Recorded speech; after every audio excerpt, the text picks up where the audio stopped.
Jadi begini ya, Omikron ini kan sebetulnya sudah menjadi wacana di dunia internasional ya. Jadi saya kira para epidemiolog dari lintas negara juga sudah memberikan kajian, dan karena itu tentu pemerintah kita diminta untuk segera mempelajari hasil kajian yang dilakukan oleh epidemiolog dari lintas negara tersebut, dan kemudian di tingkat internal kita sendiri di dalam negeri itu juga tentu harus sudah ada hasil kajian sendiri untuk menentukan langkah-langkah yang perlu dilakukan oleh pemerintah ke depan.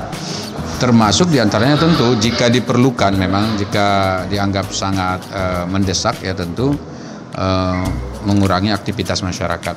Karena salah satu dari cara kita untuk menerapkan protokol kesehatan itu adalah tentu mengurangi aktivitas masyarakat.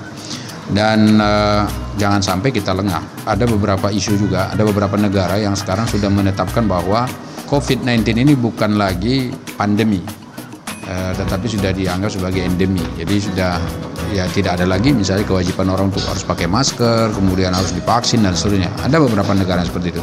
Kita jangan sampai terlena dengan itu, karena saya dengar prediksi yang disampaikan oleh para epidemiolog di tanah air malah justru nanti di kita bisa melonjak, bahkan bisa sampai 70.000 kasus per hari, dan itu tentu kan sangat meresahkan kita. Nah, berkenaan dengan itulah sebelum adanya kasus yang melonjak seperti itu, ya kita harus mengantisipasi sebanyak mungkin apa yang bisa kita lakukan. Kita masih punya waktu lah. Jadi pertama tentu protokol kesehatan harus tetap digalakkan. Setiap orang punya tanggung jawab bergotong royong untuk melakukan ataupun menerapkan protokol kesehatan itu. Ya pakai masker ya, kemudian menjaga jarak, cuci tangan, kemudian mengurangi aktivitas, menghindari kerumunan keramaian. Saya kira ini bisa dilakukan oleh masyarakat. Kemudian yang kedua tentu pemerintah harus juga melakukan 3T ya, testing, kemudian tracing dan treatment.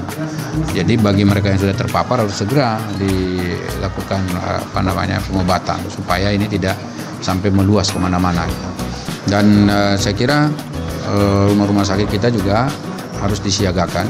Kemudian obat-obatan yang diperlukan juga harus betul-betul sudah tersedia, dan juga para tenaga medis kita di seluruh Indonesia juga harus benar-benar diingatkan bahwa kita masih ada katakanlah tantangan yang kita hadapi ke depan ini. Jadi saya kira ini langkah-langkah yang paling penting dilakukan oleh pemerintah saat ini, supaya masyarakat juga tidak terlalu khawatir berlebihan terkait dengan kasus Omikron ini.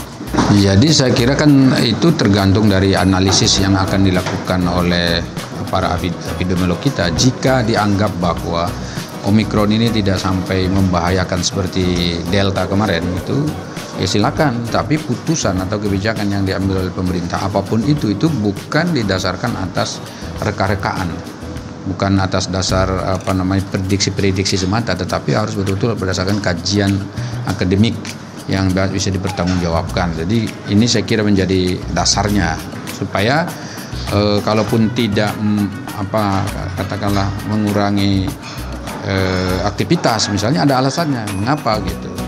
Mungkin karena ekonomi kita sudah mulai menggeliat, lalu jangan di stop dulu misalnya, seperti itu kan juga alasan. Tetapi kalau kita lihat misalnya bahaya yang muncul di belakangnya lebih besar, ya tentu kita harus mengutamakan menghindari bahaya. Tapi kalau memang dianggap tidak bahaya, ya sudah silakan pemerintah mengambil keputusan seperti itu.